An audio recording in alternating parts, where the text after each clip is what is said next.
سلام، نسیم هستم. به کانال فاندف خوش اومدین. امروز میخوام ادامه ویدئوی قبلی که حرکت دادن کاراکترم بود، چرخش با موس رو هم بهتون آموزش بدم. یعنی که وقتی که حرکت دارم میکنم توی محیطم، وقتی که موسم رو میچرخونم میخوام که بتونم بچرخه دیگه، دوربینم بچرخه.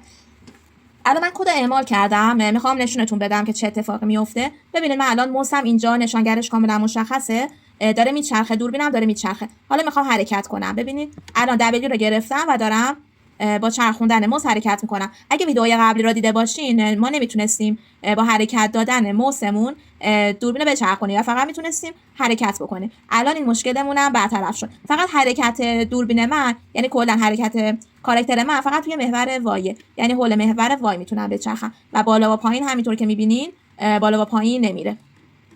خب حالا بریم ببینیم که چه شکلی این اتفاق افتاده. الان یه چیز دیگه هم باهاتون تست بکنم. اگه بیاد بالا، آره اومد بالا.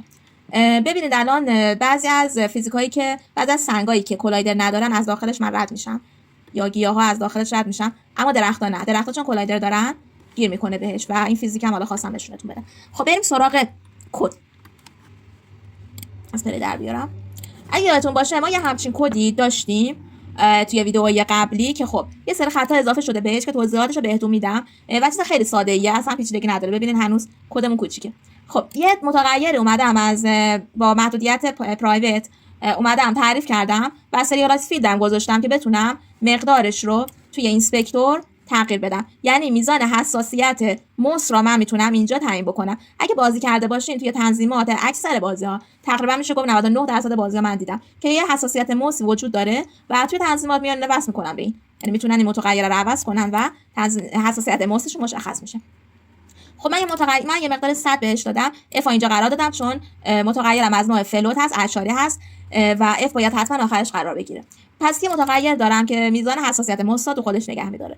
یه متغیر دیگه هم تعریف کردم، وای روتیشن هست که چرا اینو تعریف کردم نمیدونم. چرا اینو تعریف کردم، تعریفش نکن، حذفش میکنم. بالا بلش کن، سوء تفاهم بود. بریم سراغ ادامهش. پس اینجا فقط یه موس سنسیتیویتی داریم و میریم که ورودی رو بگیریم. ما برای اینکه ورودی رو بگیریم، همینطور که قبلا جلسه قبلی یعنی ویدئوی قبلی اینپوت رو توضیح دادم، از همون اینپوت دات که تکسس استفاده میکنیم. فقط توی پرانتز اینجا میاد تغییر میکنه اون استرینگ که مینویسیم و موس 6 میایم ازش میگیریم و ورودی موس با این خطی که میبینین گرفتیم، ضرب در میزان حساسیت موسمون کردیم، ضرب در تایم دات دلتا تایم. حالا این تایم دات دلتا تایم ما یادمونه که فکر کنم جلسه قبل توضیح ندادم چون انگار استفاده ای نداشته. ببینید تایم دلتا تایم میاد میزان اجرای یعنی حرکتمونا میاد میزان ثابتی میکنه، یعنی توی هر فریم دیگه اتفاق نمیفته. مثلا اگه من تایم دات دلتا تایم برای حرکت هم استفاده بکنم و ضرب در بردار حرکت هم بکنم، اگه مثلا من 1 متر قرار بوده جابجا بشم توی هر فریمی، اگه تایم دات دلتا تایم نباشه، این اگه اف پی اس هم 60 باشه، یعنی 60 بار در ثانیه اجرا بشه، میاد 60 واحد منو تکون میده. یعنی تفاوتش که 60 واحد تکون میده، اما اگه تایم دات دلتا تایم باشه این اتفاق نمیفته و در ثانیه اجرا میشه. این تفاوتش اینه. حالا امیدوارم درست توضیح داده باشم. یکم اینا توضیح دادنشون حقیقتی سخته. خب این از این. پس اتفاقی که میفته میاد ورودی موس میگیره و ضرب در حساسیت و ضرب در تایم دات دلتا تایم میکنه. چقدر بعد دارم اینا رو میگم تلفظشم. خب پس توی یه متغیر موس ایکس اینا نگه میداره، از نوع فلوت هم هست. خب بریم که چرا از نوع فلوت؟ چون اگه شما روی گت اکسس بگیرین، ببینین توضیحاتش مینویسه که اولش رو ببینین نوشته فلوت اینپوت دات گت اکسس، یعنی اینکه خروجی که به ما میده فلوت هست. حالا ورودی خروجی ها رو بعداً توی جلسه مجزا برای توابع بهتون توضیح میدم. یکم که پیش بریم، حالا به نظرم زوده که بخوام اینا رو توضیح بدم. خب میریم سراغ قسمت بعدی. ترانسفورم دات روتیت چی کار میکنه؟ میاد میگه وکتور تری دات آپ، اگه روش نگه دارین، آپ ها البته روش نگه دارین، خب میاد بردارش رو نشون میده. میگه بردار 0 یعنی ایکسمون 0، 1 و 0 یعنی بردار وای هست دقیقاً.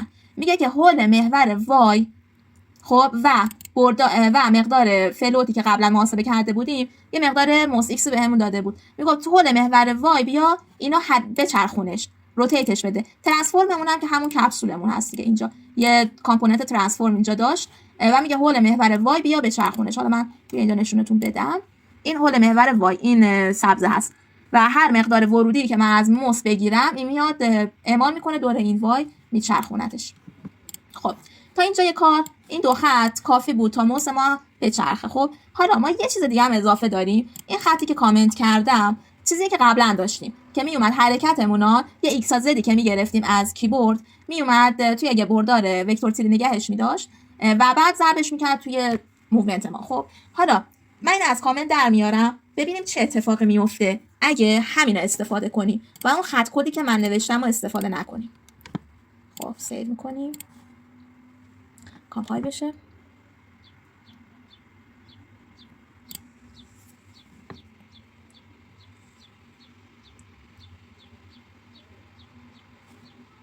خب ببینید من دارم میچرخم. خب حول محور وای داره میچرخونتش.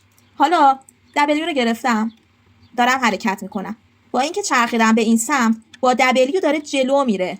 کاراکتر من با W جلو میره. توی اون جهتی که من موسا چرخوندم نمیره. خب حالا دقیقا دلیلش همینه. خط کدیه که من کامنت کردم. حالا از کامنت درش میارم و ببینیم که چه اتفاقی داره میفته.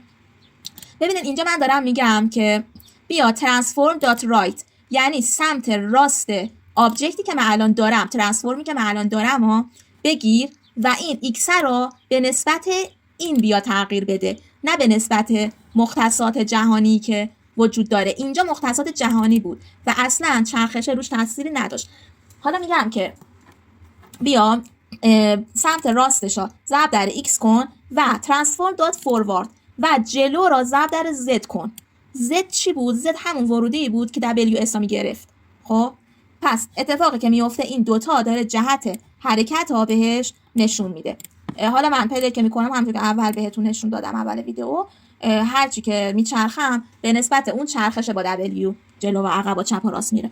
خب الان ببینید چون این آب داره حرکت میکنه فکر کردم پلیه. خب الان من میچرخم W رو میزنم داره به این جهت میره. میچرخم W میزنم به این جهت میره. دوباره همینطور. پس این خط کد دقیقاً دلیلش این بود. خب به همین سادگی ما الان چرخش رو داریم. پس میتونیم با ورودی هایی که از موسا کیبورد میگیریم میتونیم توی دنیایی که ساختیم الان راه بریم بچرخیم و دنیای خودمون رو ببینیم. من اولین باری که اینو پیاده سازی کرده بودم اینقدر ذوق داشتم که شاید بگم تقریبا 1 ساعت روی یه زمین صافی که مثل حالا هم نبود مثلا درخت و اینا هم حتی بلد نبودم اضافه کنم چون من از روی کتاب انگلیسی داشتم یاد میگرفتم.